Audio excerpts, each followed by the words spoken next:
نحمده ونصلي على رسوله الكريم أما بعد أعوذ بالله من الشيطان الرجيم بسم الله الرحمن الرحيم لهم البشرى في الحياة الدنيا وفي الآخرة لا تبديل لكلمات الله ذلك هو الفوز العظيم صدق الله العظيم۔ محترم ساتھی عزیز دوستو، آپ حضرات کے سامنے میں نے قرآن کریم کی آیت تلاوت کی۔ اس میں اللہ تعالیٰ ارشاد فرماتے ہیں کہ ان کے لیے دنیا اور آخرت کی خوشخبری ہے اور اللہ کی بات بدلی نہیں جاتی، اللہ کی بات بدلی نہیں جاتی۔ اللہ بادشاہوں کا بادشاہ ہے، اللہ بادشاہوں کا بادشاہ ہے۔ اس سے پہلے کئی بار بتایا جا چکا اور ہم یہ سمجھتے بھی ہیں کہ ہم جو ہے محض اللہ کی عبادت کے واسطے پر ہیں، ہمارے اوپر جو حکم لاگو ہوگا وہ اللہ کا ہوگا۔ ہمیں اگر کسی کی بات ماننی ہے تو اللہ کی ماننی ہے۔ اللہ تعالیٰ جس طریقے سے کہیں گے، جس طریقے سے چاہیں گے، اسی طریقے سے ہم چلیں گے۔ لیکن کچھ روشن خیال لوگ جو اپنے کو بہت بڑے دانشمند سمجھتے ہیں، بہت بڑے عقل مند سمجھتے ہیں، وہ یہ چاہتے ہیں کہ قانون ہمارے دماغ سے بنے، قانون ہمارے دماغ سے بنے۔ چنانچہ ان لوگوں نے جو ہے اس کی بہت ساری ترکیبیں بھی کی کہ مردوں کو جو ہے عورت بنانے کی بھی سازش انہوں نے کی۔ مرد کی جو مخصوص شرمگاہ ہوتی ہے، اس شرمگاہ کو وہاں سے ہٹا کر کے عورت کی شرمگاہ بنائی گئی، اور اس طریقے سے بہت ساری ان لوگوں نے کوششیں کی۔ لیکن ان گدھوں کو یہ نہیں پتا کہ دنیا میں اگر سارے مردوں کو عورت بنا دیا جائے تو نظام کیسے چلے گا، یا ساری عورتوں کو مرد بنا دیا جائے تو نظام کیسے چلے گا۔ تم ایسا کر لو، اگر تمہارے اندر طاقت ہے کہ ہر آدمی ایک عمر کا ہو جائے، تمہارے اندر طاقت ہے، پاور ہے، تم بڑے دانش مند ہو، عقل مند ہو، دنیا میں جتنے بھی انسان ہیں سب کو ایک عمر کا بنا کے دکھا دو، بہت بڑے قابل ہو، بنا لیں گے۔ کوئی بنا کے دکھا نہیں سکتا۔ اللہ کا نظام ہے، لا تبدیل لخلق اللہ، اللہ کی خلقت میں بھی تبدیلی نہیں کی جا سکتی، اللہ کی خلقت میں بھی تبدیلی نہیں کی جا سکتی ہے، نہیں کرنا ہے۔ آپ دیکھ رہے ہیں کہ ایکسا سول کوڈ، یونیفارم ایکسا سول کوڈ، کیا ہے بھائی یہ مصیبت؟ یہ چاہتے ہیں کہ ہمارے اس ملک کے اندر ایک قانون چلے، ہمارے اس ملک کے اندر ایک قانون چلے، جبکہ ہمارا یہ ملک بہت سارے مذاہب سے ملا ہوا ہے۔ اس ملک میں بھانت بھانت کے لوگ رہتے ہیں، قسم قسم کے لوگ رہتے ہیں، طرح طرح کے مذاہب کے لوگوں سے یہ ہمارا ملک چمک دمک رہا ہے۔ لیکن یہ چاہتے ہیں کہ ایک قانون چلے، وہ ان کا اپنا بنایا ہوا قانون ہوگا۔ طلاق میں، عدت میں، حضانت میں اور شادی میں، یعنی اسلامی معاشرتی جو اسلام کا جو قانون ہے، یا کسی کا بھی مذہب ہو، صرف اسلام میں، عیسائی ہو، یہودی ہو، ہمارے اس ملک میں پہاڑی لوگ بھی کچھ رہتے ہیں، ان کا اپنا الگ مذہب ہے، بدھسٹ ہے، طرح طرح کے لوگ ہیں، طرح طرح کے مذاہب ہیں، تم ایک قانون بنا کے کیسے کسی کا دل جیت سکتے ہو؟ ہماری کسی بھی چیز سے سمجھوتا ہو سکتا ہے، کسی بھی چیز سے سمجھوتا کر سکتا ہے انسان، لیکن اپنے مذہب سے کبھی سمجھوتا نہیں کر سکتا ہے۔ تم اگر ایک قانون لاؤ گے ہم تو مانیں گے نہیں، کیونکہ ہم مسلمان ہیں، ہم مسلمان ہیں، ہمیں اسلام چاہیے۔ اس ملک کے قانون میں جب یہ ہندوستان آزاد ہوا تھا، یہ ملک جب اس میں جو قانون سازی ہوئی، قانون الگ سے نہیں بنا، ترمیم کیا ہوا ہے قانون۔ ڈاکٹر بھیم راؤ امبیڈکر ان کی کمیٹی تھی جو قانون بن رہا تھا، تو اس میں یہ بات پاس ہوئی، مسلم پرسنل لا، کہ مسلمانوں کے جو اپنے ان کا اسلام جو ان کا مذہب سکھاتا ہے، جو ان کے قانون ہیں، جو ان کے قوانین ہیں، ان کے مطابق مسلمان چلیں گے، اور ہمارا یہ قانون بھی اس قانون کا ایک حصہ ہے کہ ان کے جو قانون ہے اس قانون میں کوئی خرد برد نہیں کرے گا۔ اگر بھیم راؤ امبیڈکر نے کہا تھا کہ یکساں سول کوڈ کو نافذ کر کے اپنے اختیارات کو شامل کر کے کوئی کسی کے دل کو آزردہ نہیں کر سکتا ہے، اگر ایسا کیا گیا، کسی حکومت نے ایسا کیا تو انہوں نے کہا کہ حکومت پاگل ہی ہو سکتی ہے، ایسی حکومت پاگل ہی ہو سکتی ہے۔ بھائی اب سارے لوگوں کے مذہب کو چھین کر کے ایک مذہب بنانا چاہو، ایک قانون بنانا چاہو تو صرف نقصان ہمارا تھوڑی ہے، مسلمانوں کا بھی نقصان ہے، یہود کا بھی نقصان ہے، نصارہ کا بھی نقصان ہے، بدھسٹوں کا بھی نقصان ہے، پہاڑیوں کا بھی نقصان ہے، ہندوؤں کا بھی نقصان ہے۔ اور جب اتنے سارے لوگ ناراض ہو جائے تو ملک میں امن چین رہے گا؟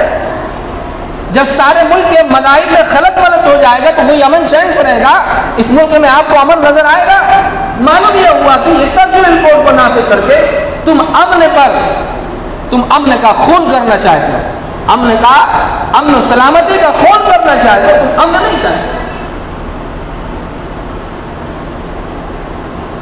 تو یہ ایک یکساں سول کوڈ جو ہے ڈاکٹر بھیم راؤ امبیڈکر نے کہا تھا کہ ایسا نہیں کیا جا سکتا، ایسا یہ ہندوستان کے قانون میں لکھا ہے کہ اگر کوئی مسلمان اپنے طلاق کا مسئلہ کورٹ میں لے کے جاتا ہے، اپنی عدت کا مسئلہ کورٹ میں لے کے جاتا ہے، وراثت کا مسئلہ اگر کورٹ میں لے کے جاتا ہے تو کورٹ اسلامی قانون کے لحاظ سے فیصلہ کرے گی، کورٹ اسلامی قانون کے لحاظ سے فیصلہ کرے گی۔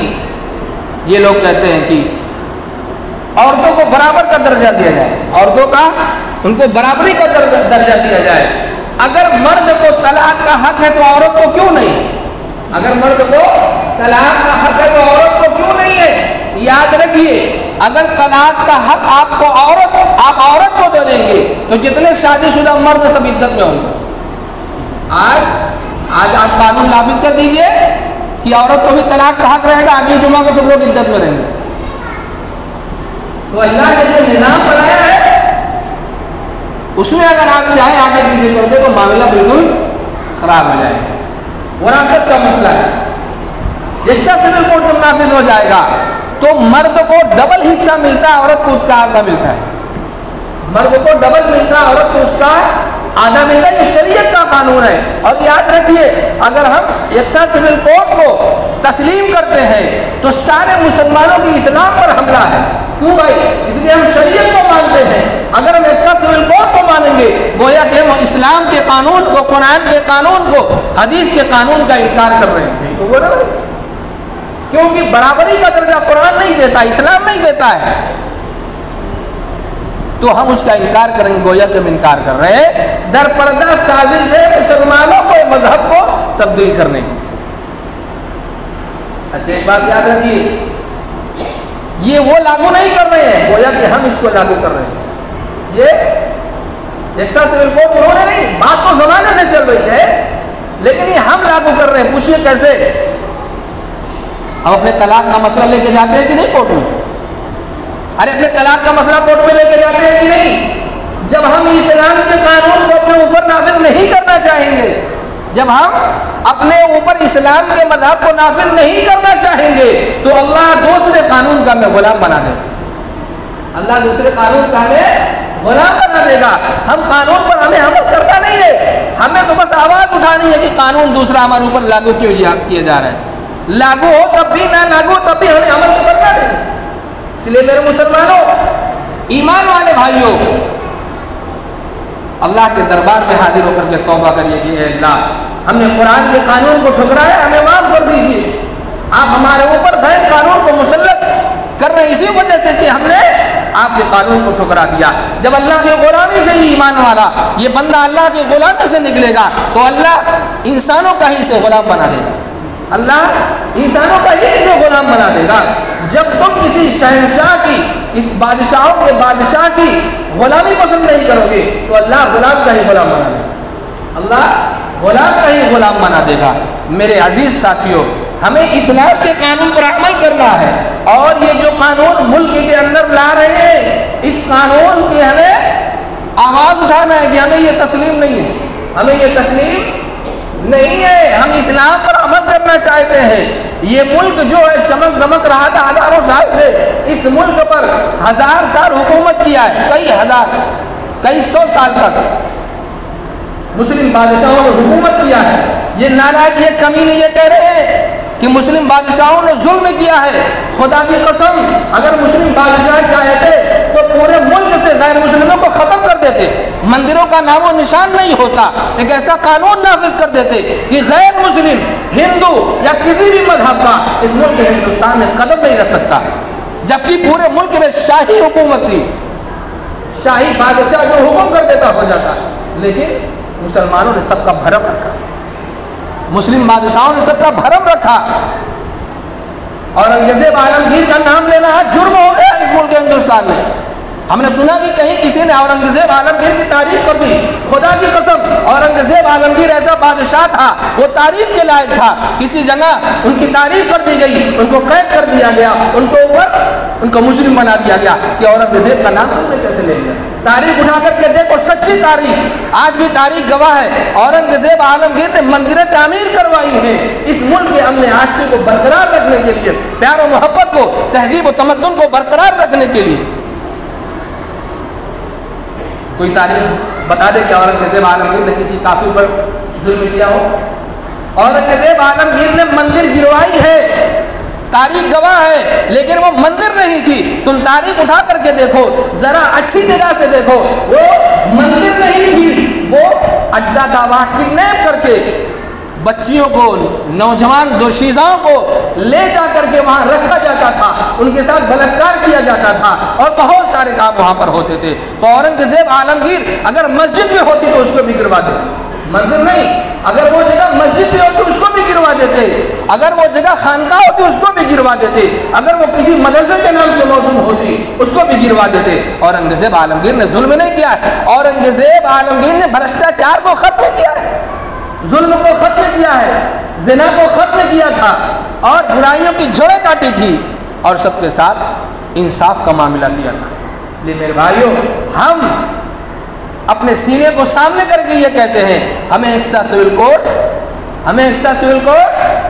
ہم اس کو تسلیم نہیں کرتے ہیں، ہمیں اسلام کا مذہب چاہیے، ہمیں قرآن کا مذہب چاہیے، ہم اسلام پر عمل کرنے والے ہیں، اگرچہ ہم کمزور ہیں، اگرچہ ہم مسجد میں نہیں آتے ہیں، لیکن آئیں گے، اگرچہ ہمیں آپ نے دیکھا کہ ہم اسلام پر عمل نہیں کرتے ہیں، لیکن وہ ہمارا مذہب ہے، وہ ہمیں تسلیم ہے۔ یہی تو ہمارا ایمان ہے کہ اگرچہ ہم اپنی کمزوری کی وجہ سے اس پر عمل نہیں کرتے ہیں، لیکن ہمارے مذہب اسلام میں، ہمارے مذہب کے قانون میں، ہمارے قانون میں، قوانین میں اگر کوئی بھی کسی طرح کا خود ملک کرنا چاہتا ہے تو ہم میدان میں نکلیں گے، ہم میدان میں نکلیں گے، اور ہم کورٹ کا سہارا لے کر کے اس کا پورا مقابلہ کریں گے، قانون کا سہارا لے کر کے اس کا پورا مقابلہ کریں گے کہ اس ملک میں سب کو امن چین سے رہنے دو۔ یہ نالائق کہتے ہیں کہ مسلمان اس ملک کا غدار ہے، خدا کی قسم اگر اس ملک کے اندر سے شہیدان وطن کی تاریخ جو اسلام جو مسلمانوں کی ہے اگر نکالو گے تو کبھی یہ ملک آزاد نہیں ہوگا، ہمیشہ یہ غلامی کی زنجیروں میں جکڑا ہوگا۔ سب سے زیادہ شہیدوں کی جو تعداد ہے اس ملک کو آزاد کرانے کی، وہ مسلمانوں کی ہے، وہ اسلام والوں کی ہے، وہ اسلام پر عمل کرنے والوں کی ہے۔ جا کر کے دلی کے گیٹ پہ آپ دیکھ لیجئے، وہاں پر مسلمان شہیدوں کے نام لکھے ہوئے۔ یہ کم وقت کہتے ہیں کہ مسلمان اس ملک کا غدار ہے، خدا کی قسم ہم اس ملک کے وفادار ہیں، ہم اپنی جو سب سے پاکیزہ نماز ہے، جو ہمیں اللہ کے ہمارے نبی کو جو نماز تحفہ میں دی گئی، جب ہم اللہ کے دربار میں اپنا سر جھکاتے ہیں، ہم کسی کے سامنے سر نہیں جھکاتے، ہم اپنے اللہ کے سامنے سر جھکاتے ہیں، لیکن ہمیں ضرورت پڑتی ہے اپنی وطن کی مٹی سے ہم تیمم کر کے اپنی اسی وطن کی مٹی پر ہم اپنا سر پہ گرتے ہیں۔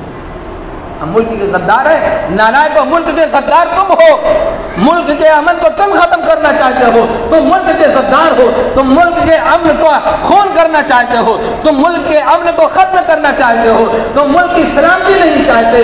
میرے یارو مسلمان، میرے مسلمان بھائیوں، وہ ایک انگریزوں کا زمانہ تھا، جس زمانے میں انگریز اس ملک میں آئے تھے، مسلمانوں نے اپنا سینہ آگے کیا تھا، تختہ دار کو بھی آباد کیا تھا، سرحدیں بھی گھوم کر کے دیکھی تھی، کہاں سے یہ کیا کمبخت، یہ نالائق، یہ مجرم، یہ ظالم ہمارے ملک کو نقصان پہنچانا چاہتے ہیں۔ ہم اپنا سینہ سامنے کر کے اس سے مقابلہ کریں گے آج بھی اور قیامت تک، جب تک بھی اس ملک میں مسلمان رہے گا۔ کوئی بھی طاقت اگر اس ملک کو نقصان پہنچانا چاہے گی تو ہم اپنا خون اس ملک کی مٹی کو دینے کے لیے تیار ہیں۔ اللہ تعالی ہم سب کو قرآن کے قوانین پر مکمل عمل کرنے کی توفیق عطا فرمائے۔